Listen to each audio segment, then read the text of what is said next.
మొదట ఉన్నది ఎవరు నీకు తోడు? తల్లి గర్భంలో నీకు సహాయం చేసింది ఎవరు? నీ తల్లి, తండ్రా, నీ ఆస్త? ఏది కాదండి. తల్లి గర్భములో నీకు అవయవ నిర్మాణం చేసి అక్కడ 9 నెలలు నిన్ను కాపాడి తీసుకొచ్చింది ఎవరో తెలుసా? దేవుడు. నీ హృదయం ఎంతసేపు ఎవరి మీద అనుకోవాలి? దేవుని తర్వాత అందరూ. నేను వారిని వద్దనడం లేదు. మొదట దేవునికి ఇవ్వాల్సిన ప్రయారిటీ ఇవ్వాలి. మొదటి స్థానం దేవునికి ఇవ్వండి. మొదటగా దేవుని ప్రేమించండి. తర్వాత నీ భార్య, భర్త, పిల్లలు, తల్లిదండ్రులు అందరూ వాళ్ళని చూడొద్దని బైబిల్ ఎక్కడ చెప్పడం లేదు.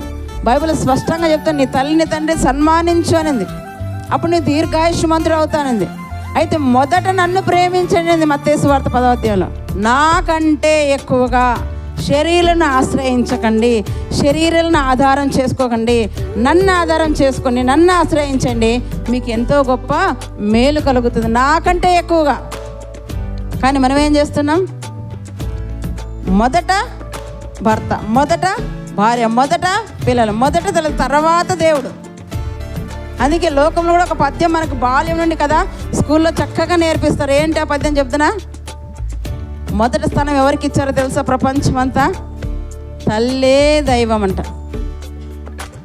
రెండో స్థానం తండ్రికి, తల్లే దైవం, తండ్రి దైవం, తర్వాత గురువు దైవం. 4వ స్థానం అతిథులు, అతిథి దేవోభవ అంటారు కదా.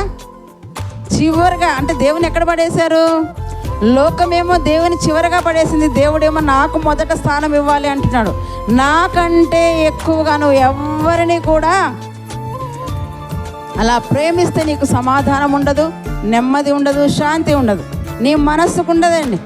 నీ మనస్సు ఎంతసేపు ఎలా ఉండాలంట? నా మీద అనుకోవాలి. నన్ను ఆశ్రయించి నా తర్వాత ఎవరైనా నన్ను పక్కన పెట్టి నా మీద నుండి నీ హృదయాన్ని తొలగించుకుంటే నీకు నెమ్మది, సమాధానం.